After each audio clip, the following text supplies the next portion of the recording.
Top story of the day for sure is that Jason Wright is exiting the Commanders organization. He is immediately out as team president, transitioning to a senior advisor role, and he is going to leave the organization by the end of 2024. I do think that one of the big projects he'll continue to work on is the stadium, which in its own way, Anthony, is kind of hilarious because what was the thing that we kept hearing at the end of the Bruce Allen era? About the RFK Stadium? Bruce is invaluable on the state. His political connections. You know, they might fire him. Dan might finally fire him as the football guy, but he'll stick around as the stadium guy. Yeah. He didn't. He and Dan got in a big kerfuffle, and he went out to one of his houses and has never been heard from again. Except for his emails being leaked, and boy, are those bad. At least the ones that we found out about from that NFL thing. It would be, depending on how a couple lawsuits go, might find out more. But anyway, point is, Jason has been working diligently, from my understanding, on the stadium stuff that's been like one of his biggest projects for the last year. And going back to his days at McKinsey, like he knows a lot of people on Capitol Hill, and so he has been having a lot of discussions, not only there about RFK, but I know they've met as a team. They've met with Maryland at times. They've met with Virginia, and I think they are well positioned to move quickly as stadium stuff moves once they're ready to make a decision. But it also wouldn't surprise me if Josh Harris, now a year into this, knowing like more likely than not he was going to move on from Jason Wright at the end of this first year. You know, they said from go, we're going to give everybody in the football side the season, and we're basically going to give everybody on the business side a year. And I'm guessing they've known for a while that they wanted to move on from Jason and revamp things because and then at that point, you probably want the new person to come in and check the work. You want before you commit to anything. And also right now, they haven't unlocked the RFK site. They still are deciding between Virginia and Maryland because RFK is just not a feasible option because the land hasn't been released by the federal government back to the district so that the Commanders can negotiate with the district over it. So we'll see where that ultimately goes. We'll see if Jason, that can be his parting gift. That would be very nice if he can help be a part of the team and the group of people with Josh, with Magic Johnson, with whoever else is involved from the ownership group. I assume, Mitch Rales, Mark Ian, they're longtime DC guys. Do they have the connections? Do they have the political capital to get something done? We shall see. Also, the savvy to negotiate whatever the heck they need to negotiate with Steve Daines, who's currently the one senator who's single-handedly holding this thing up. So that's worth pointing out as well. I don't know how involved Wright is there, but certainly he could be.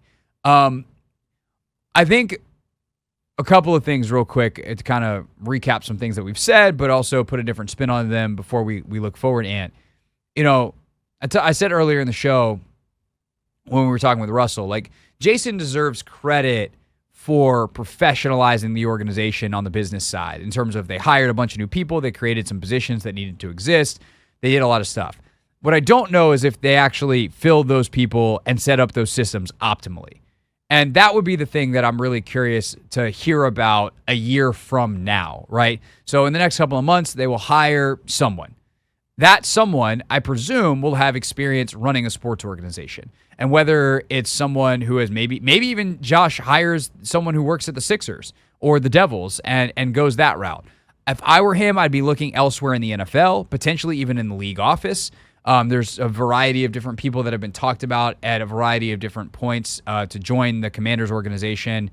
Some of which they've actually hired already to different positions that could be capable of that, but they've clearly got good connections in the league office and know who the smart people are, and they've already poached a couple of major names, Dave Gardy, et cetera, amongst others. So do they ultimately wind up pulling someone from the league office who knows the landscape of the partnerships, maybe someone who's been involved on the NFL side of trying to get the RFK site, and then how much turnover happens once that person's in place? Because just because Jason dug them out of the hole doesn't mean he actually built something spectacular. All he might have done is fill in the hole with dirt. And that's better than leaving the hole. But what I don't want to do is in saying Jason did a good job of at least getting them out of the hole, pretend like I have enough insight, knowledge, whatever, to then memorialize his tenure as he leaves as he built the Taj Mahal. Because I don't get the impression that that's the case. Because if for no other reason, if he had built the Taj Mahal of business operations, then they probably wouldn't have not fired him, but they probably wouldn't be moving on from him.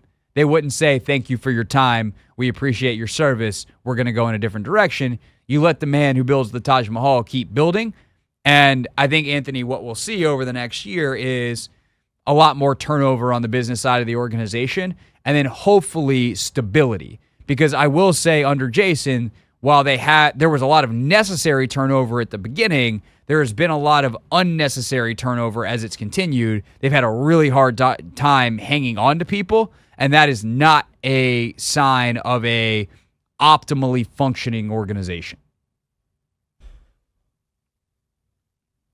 I'm not 100% sure, how the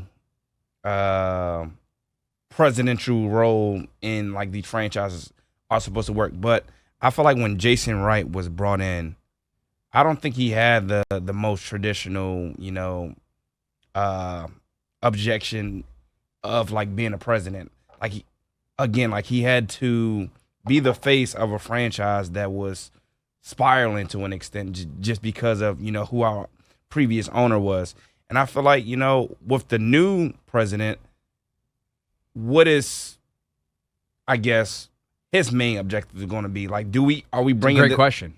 Like, that's more so like what I'm curious to know and like learn. Just because if the main objective is the RFK Stadium site, then obviously like whoever we do bring in, I hope we eventually can accomplish that, because again, a lot of fans have been wanting and eager just for us to get that site back, because it just means so much. But I'm not necessarily sure if that was Jason Wright's sole purpose when he first got his when job. Jason got here, his sole purpose was crisis management. Yeah. And that's why he was hired, right? Jason was doing crisis management at McKinsey. They were talking to him about handling it with McKinsey, and ultimately they hired him away from McKinsey to just do it in-house. And Jason then obviously, I think, thought himself capable of doing a lot of other things, and maybe he was, maybe he wasn't. But ultimately now, if you're like, okay, you got through the crisis part, we don't need the crisis management guy. What's the guy we need? We need the stadium guy. Because designing and building a stadium is a lot more than just like getting the land and dealing with the municipalities. Like, okay, well, now what do you want the stadium to look like? What are your priorities in terms of facilities for fans, facilities for players, ease of access for fans and players? Like, there's a lot more beyond. Like, we haven't gotten to that stuff because as a community, if you will, of people who talk about the team, because we haven't hit the where yet, and the where is the first step. Well, the geography is the first thing that matters, but ultimately, the next person needs to know what buttons to press and have an understanding and be able to build a relationship with the football side to understand what that stadium needs to look like, but also have a business acumen that expands way beyond football. Like, it is a joke that we are the nation's capital with one of the highest fandoms of soccer in the country, and we are not hosting a World Cup game in 2026. You better believe that international soccer games will be on the list of things inputted into the stadium design of the next Commander Stadium. You better believe that concerts are a big part of, hey, we want to be a destination that Taylor Swift and Beyonce and every other artist on down wants to hit on their stadium. If they do 12 shows in America in stadiums, we're going to be 1A and 1B with SoFi Stadium on the list. Like, that's what they're going to be trying to build. And the person in charge of that project's really important. And either the president that they hire will be directly in charge of that, or they're going to hire the person in charge of that. And either way, that president becomes an essential hire. Then you've got, hey, we need to repair our relationship with our fans, which is an ongoing process that the Harris Group has done a really good job of. We need to make sure that our alumni relations are good. We need to make sure that we're taking care of our players. We need to make sure that our sponsorship game is good. We need to make sure that, because it's Washington, D.C., that our connections with Capitol Hill are strong, that if we need anything, whether it's through the District of Columbia, whether D.C. city government, whether it's some of the weird, wacky stuff that just happens in D.C., not to mention from a business standpoint, like you always want to have friends on Capitol Hill especially when you're in DC. So like there's a lot of different factors, but I think ultimately understanding the NFL, understanding the business model, and having because that is something that's new to the Harris Group, right? They've operated in the NBA, they've operated in the NHL, but someone who knows the NFL business model intimately at the highest levels, and someone who either knows the right people to hire to build a state-of-the-art, multi-purpose but football-first stadium, or is that person themselves is kind of the resume that you're looking for. This is the Hoffman Show on the Team 980 and the Odyssey app.